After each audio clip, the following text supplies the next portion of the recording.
नमस्कार। कैसे हैं आप सब। आज हम पढ़ेंगे सूरदास के पद। सूरदास का एक पद खेलन में को काकू गुसैया, ये आप पहले पढ़ चुके हैं।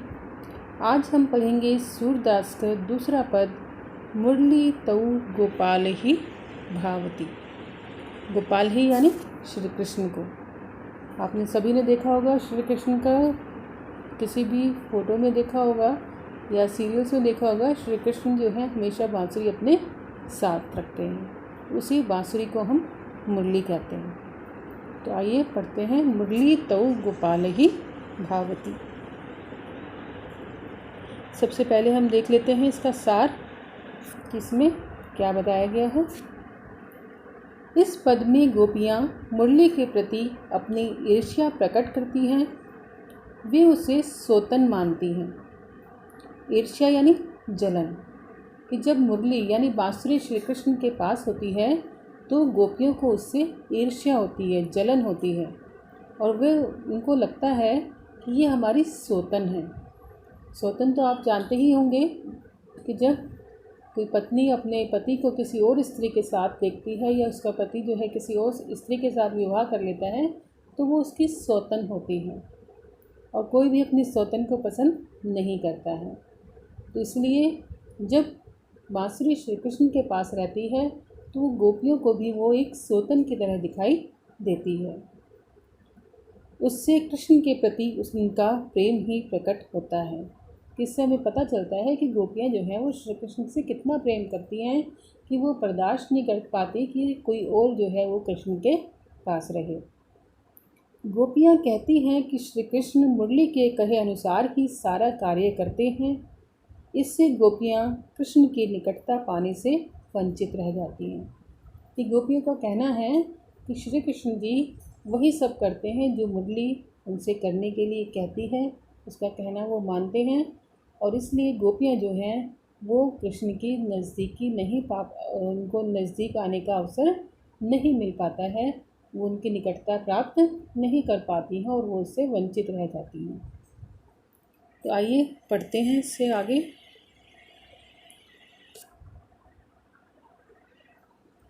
मुरली तऊ गोपाल ही भावती, सुन रि सखी यद्यपि नंदलाल ही, नाना भांति नचावती। मुरली तऊ गोपाल ही भावती, राखती एक पाई ठाड़ो करी, अति अधिकार जनावती। कोमल तन आज्ञा करवावती, कटी टेढ़ी हुए आवती। मुरली तऊ गोपाल ही भावती, अति आधीन सुजान कनोड़े, गिरधर नार नवावती। आपुन पोड़ी अधर सज्जा पर, कर पल्लव पलुटावती। मुरली तऊ गोपाल ही भावती, भ्रुकुटि कुटिल नैन नासापुट, हम पर कोप करावती। सूर प्रसन्न जानिए कोछिन, धरते शीस डुलावती। मुरली तऊ गोपाल ही भावती। आइए पहले इसके कुछ कठिन शब्द देख लेते हैं, तब इसका आपको अर्थ बताएंगे। तऊ यानी उस, गोपाल ही श्री कृष्ण के लिए आया है, गोपाल कृष्ण जी को कहा जाता है। भावती यानी अच्छी लगती है। नचावती यानी नचाती है या परेशान करती है। पाई यानी पैर। ठाड़ो खड़ा रखना। जनावती यानी जताती है या दिखाती है। कटी कहते हैं कमर को। टेढ़ो हुए आवती यानी टेढ़ी हो जाती है। अधीन यानी वश में। सुजान कहते हैं चतुर को, यानी चालाक। कनौड़े यानी कृपा से दबे हुए या दास या सेवक भी जिसे कहते हैं। नार यानी गर्दन। नवावती झुकवाती है। आपुन यानी खुद, स्वयं, अपने आप। होड़ी यानी लेटकर। अधर कहते हैं होंठ को। सज्जा यानी शैया, जिसे बिस्तर भी कहा जाता है।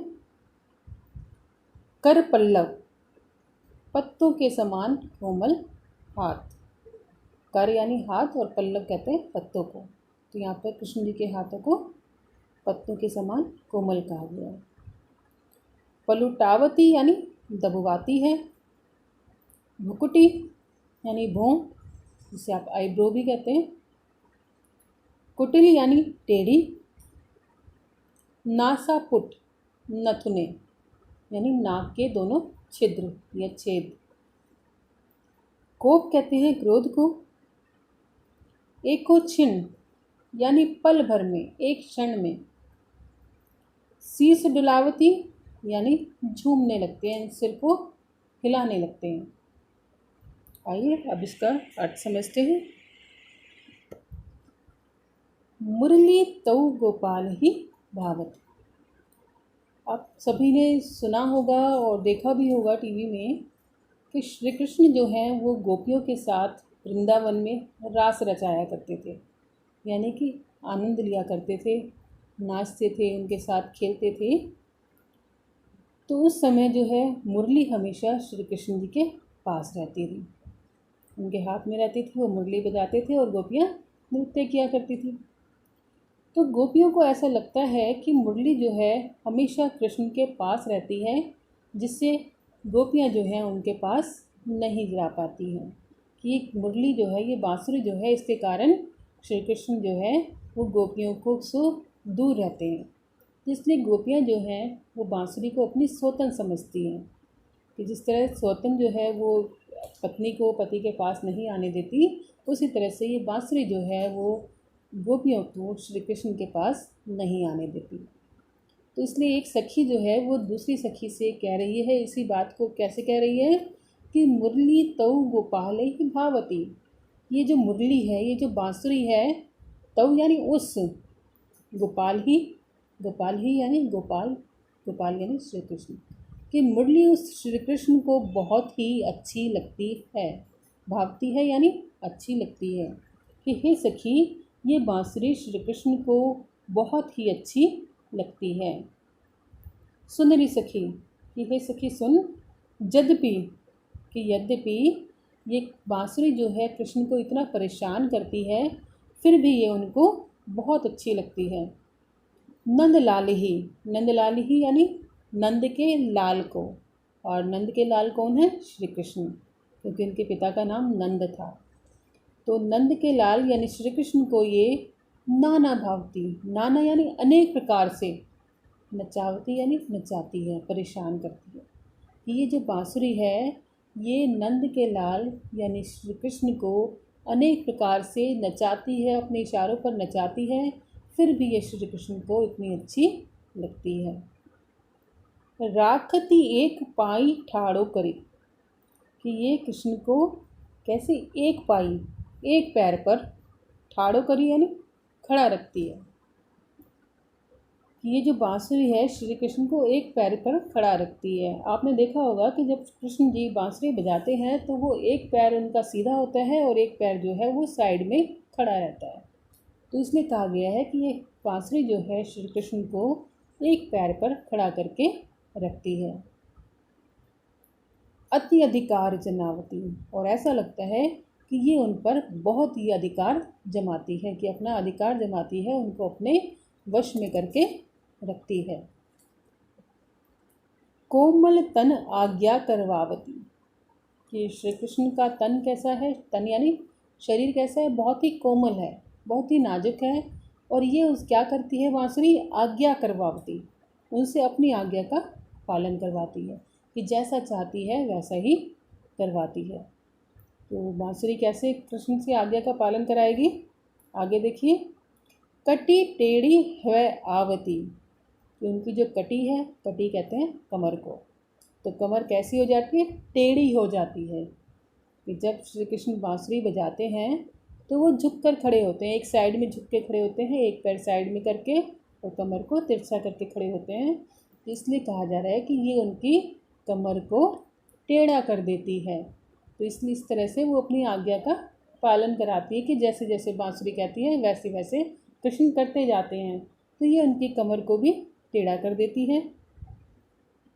अति आधीन सुजान कनोड़े, कि ऐसा लगता है कि श्री कृष्ण जी जो हैं वो इसके अधीन हो गए हैं, इसके दास बन गए हैं, इसने उनको अपने वश में कर लिया है। कि ये मुरली कैसी है, सुजान यानी बहुत ही चतुर है, और इसने अपनी चतुरता से, अपनी चतुराई से कृष्ण जी को भी अपने वश में कर लिया है।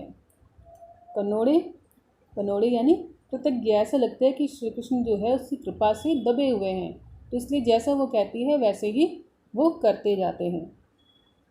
गिरधर नार नवावती, और ये गिरधर की, गिरधर यानी गिरी को धारण करने वाले, और गिरी किसे कहते हैं, पर्वत को। कौन से पर्वत को कृष्ण जी ने धारण किया था, आपको पता होगा, गोवर्धन पर्वत को उन्होंने अपनी छोटी उंगली पर उठाया था। इतने जो महान इंसान हैं, भगवान हैं, जिन्होंने एक अपनी छोटी सी उंगली पर पूरे पर्वत को उठा लिया था, वो इतने महान भगवान को भी ये, उनकी गर्दन को भी ये झुका देती है। नार यानी गर्दन को, नवावती यानी झुका देती है। कि गोवर्धन पर्वत को उठा लेने वाले श्री कृष्ण की गर्दन को भी ये झुका देती है, क्योंकि जब बांसुरी बजाते हैं तो एक साइड में गर्दन झुका ली जाती है। आपुन पोड़ी अधर सज्जा पर, कि आपुन यानी ये खुद क्या करती है बांसुरी, अपने आप तो पोड़ी, पोड़ी यानी पड़ी रहती है, लेटी रहती है। कहाँ पर, अधर सज्जा पर, श्री कृष्ण के होठों रूपी शैया पर। कि उनके जो होठ हैं उनके ऊपर ये बांसुरी, ऐसा लगता है कि उसके ऊपर वो लेटी रहती है, जैसे कोई बिस्तर पर लेटा रहता है, उसी तरह से ये बांसुरी श्री कृष्ण के होठों रूपी शैया पर लेटी रहती है आराम से। कर पल्लव पलुटावती, और श्री कृष्ण के जो कर हैं, कर यानी हाथ, और हाथ भी कैसे हैं, पल्लव जैसे, पत्तों जैसे, कि पत्तों जैसे जो मुलायम श्री कृष्ण जी के हाथ हैं उनको ये पलटावती, पलटवा देती है। कि श्री कृष्ण जो बांसुरी बजाते हैं तो अपने हाथों को पलटते रहते हैं, घुमाते रहते हैं, तो उनके कोमल हाथों को ये पलटा देती है। भ्रकुटी कुटिल, और उनके जब कृष्ण जी की भ्रकुटी यानी भौहें, भौहें यानी आईब्रो कैसी हो जाती है, कुटिल हो जाती हैं, ऐसे लगता है कि टेढ़ी हो जाती हैं, उनकी भौहें भी ऊपर चढ़ जाती हैं। नैन नासापुट, और उनके जो नैन हैं, जो उनकी आँखें हैं, वो ऐसा लगता है क्रोध में है मानो।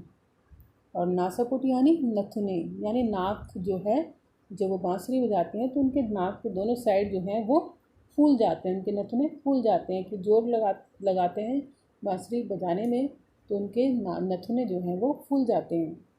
हम पर कोप करावती, और ये सारा काम कौन कराता है, बांसुरी कराती है, लेकिन श्री कृष्ण जो है फिर भी उस पर क्रोधित नहीं होते।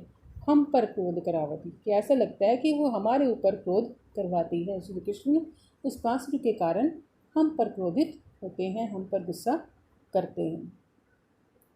सूर प्रसन्न जानो एकोशिन, कि सूरदास जी क्या कहते हैं कि ये एक क्षण में ही, एकोशिन यानी एक पल में ही उनको प्रसन्न कर देती है। कि जब श्री कृष्ण बांसुरी बजाते हैं तो एक पल में ही वो खुश हो जाते हैं, और धड़ से शीश झुलावती, उनके धड़ से जो है, उनकी गर्दन जो है, शरीर के ऊपर जो उनकी गर्दन है वो झूलने लगती है, यानी वो मस्त होकर बांसुरी बजाने लगते हैं। कि जब बांसुरी उनके साथ होती है तो वो एक पल में ही प्रसन्न हो जाते हैं, और उनके शरीर के ऊपर जो गर्दन है वो बांसुरी के कारण हिलने लगती है। तो ये ऐसा लगता है कि जो है अपने पैर जो है वो कृष्ण जी से दबवाती है। तो श्री कृष्ण जब बांसुरी बजाते हैं तो उनके हाथ जो हैं, दोनों उनके छेद जो होते हैं बांसुरी के वो उसके ऊपर चलते हैं, तो ऐसा लगता है कि बांसुरी जो है अपने पैर मानो श्री कृष्ण से दबवा रही है। एक बार शुरू से और सुन लीजिए। कि मुरली तऊ गोपाल ही भावती, कि मुरली श्री कृष्ण जी को बहुत ही अच्छी लगती है। कि हे सखी सुन, यद्यपि ये नंद के लाल श्री कृष्ण को अनेक प्रकार से नचाती है, ये उनको एक पैर पर खड़ा रखती है और उनके ऊपर अपना अधिकार जताती है। कृष्ण जी के कोमल तन से ये अपनी आज्ञा का पालन करवाती है। इसके कारण कृष्ण जी की कमर भी जो है वो टेढ़ी हो जाती है। ऐसा लगता है कि ये जो है श्री कृष्ण जो हैं वो बांसुरी की कृपा के से दबे हुए हैं, इसलिए वो जैसा कहती जाती है वैसा ये करते जाते हैं। और जिन श्री कृष्ण ने गोवर्धन पर्वत को भी अपनी उंगली पर धारण कर लिया था, उनकी गर्दन को भी ये झुका देती है। अपने आप तो ये उनके होठों की शैया पर लेटी रहती है और ऐसा लगता है कि अपने श्री कृष्ण के हाथों से मानो अपने पैरों को दबवाती है। जब श्री कृष्ण बांसुरी बजाते हैं तो उनकी भौहें जो हैं वो कुटिल हो जाती हैं, टेढ़ी हो जाती हैं, नाक के नथुने जो होते हैं फूल जाते हैं, और फिर भी वे मुरली पर क्रोध नहीं करते, हम पर ही क्रोध करने लगते हैं। और ये सब किसके कारण होता है? मुरली के प्रभाव के कारण ही होता है। वही उनसे ऐसा करने के लिए कहती हैं।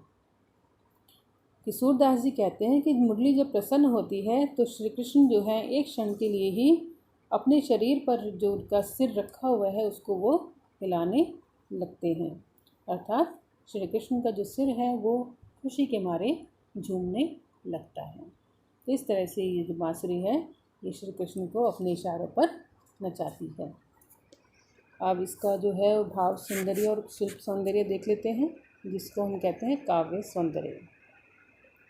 तो इसका भाव क्या है कि इसमें गोपियों का मुरली के प्रति ईर्ष्या भाव प्रकट हुआ है। कि जो बात हम सार में या प्रसंग में कहते हैं वही जो है घुमा फिरा कर भाव सौंदर्य में भी आ जाती है कि इसमें क्या बताया गया है। तो इसमें यही बताया गया है कि गोपियाँ जो है मुरली से उनको जलन होती है, वो उसको अपनी स्वतन समझती हैं। गोपियों की वाक्पटुता तथा नारी स्वभाव की स्वाभाविकता का अभिव्यक्ति है। कि गोपियों की वाक्पटुता यानी वाणी की चतुराई, कि कितनी चतुराई से गोपियाँ जो हैं अपनी बातों को कह रही हैं। और दूसरी बात, नारी स्वभाव का भी बारे में भी इसमें बताया गया है कि नारी का स्वभाव क्या होता है कि वो अपने पति को किसी और स्त्री के साथ नहीं देख सकती, वो इसको स्वतन समझती हैं और उससे उनको जलन होने लगती है। तो यहाँ पर जो है गोपियाँ जो हैं वो बांसुरी को ही अपनी स्वतन मान रही हैं, इसलिए उनको इस बांसुरी से ईर्ष्या या जलन हो रही है। अब शिल्प सौंदर्य में सबसे पहले बात आती है भाषा की। तो यहाँ पर ब्रज भाषा का माधुर्य है। सूरदास का, जैसे मैंने आपको पहले भी बताया है कि सूरदास की जो रचनाएं हैं वो ब्रज भाषा में लिखी हुई हैं और इसमें स्थानीय शब्दों की बहुलता है। जैसे आपने भी पढ़ा होगा कि कई शब्द ऐसे हैं वो जो उस स्थान विशेष पर बोले जाते हैं, ऐसे शब्द की प्रधानता है। शुद्ध हिंदी के शब्द नहीं है इसमें, बल्कि जो ब्रज के रहने वाले लोग जो भाषा बोलते हैं उसके स्थानीय जो शब्द हैं उस स्थान के, वही इसमें अधिक आए हैं। ठाड़ो, कनोड़ी, पोड़ी आदि देशज शब्दों का सुंदर प्रयोग है कि ये देशी शब्द हैं जो हमारे देश में ही बोले जाते हैं, एक विशेष स्थान पर ही बोले जाते हैं, तो ऐसे शब्दों का प्रयोग किया गया है।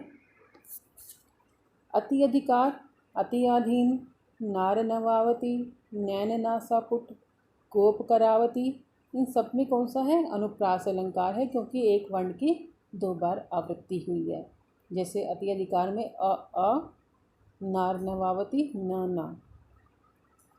इसके अलावा अधर सज्जा, कर पल्लव, इनमें रूपक अलंकार है, क्योंकि होठ को सज्जा यानी शैया कहा गया है और श्री कृष्ण के हाथों को पल्लव के जैसा कहा गया है। तुलना नहीं की गई है बल्कि रूपक अलंकार है, क्योंकि आरोप किया गया है। गोपाल ही गिरधर और नार में श्लेष अलंकार है। श्लेष अलंकार जब एक शब्द के कई अर्थ होते हैं तो वहाँ पर श्लेष अलंकार होता है। तो गिरधर का मतलब पर्वत को धारण करने वाला भी होता है, और क्योंकि श्री कृष्ण ने पर्वत को धारण किया तो कृष्ण का नाम भी एक गिरधर है। तो इस तरह से जब एक शब्द के 2-3 अर्थ होते हैं तो वहाँ श्लेष अलंकार होता है। नाच नचावती, नार नवावती, कोप करावती मुहावरों का सुंदर प्रयोग है। ये मुहावरे हैं नाच नचाना, गर्दन झुका देना और क्रोध करवाना।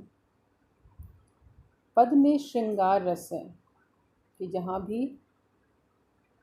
श्रृंगार रस जो होता है कहाँ होता है, मिलन में और जुदाई में, दोनों में ही होता है। जहाँ सुंदरता का वर्णन किया गया है वहाँ पर श्रृंगार रस है। तो यहाँ पर कृष्ण जी की पूरा वर्णन किया गया है कि किस तरह से बांसुरी बजाते समय वो खड़े होते हैं, किस तरह से उनकी कमर होती है, किस तरह से उनके पैर होते हैं, तो सब उनका ये श्रृंगार रस का वर्णन किया गया है। तो यहाँ पर ये सूरदास के पद समाप्त होते हैं। अगर आपको कुछ समझ में नहीं आया है या कुछ भी आप पूछना चाहते हैं तो कमेंट करके पूछ सकते हैं। अगर आपको ये पसंद आया है तो इसको लाइक कीजिए, और अगर आप इससे आगे की वीडियोस देखना चाहते हैं तो इस चैनल को सब्सक्राइब कीजिए। धन्यवाद।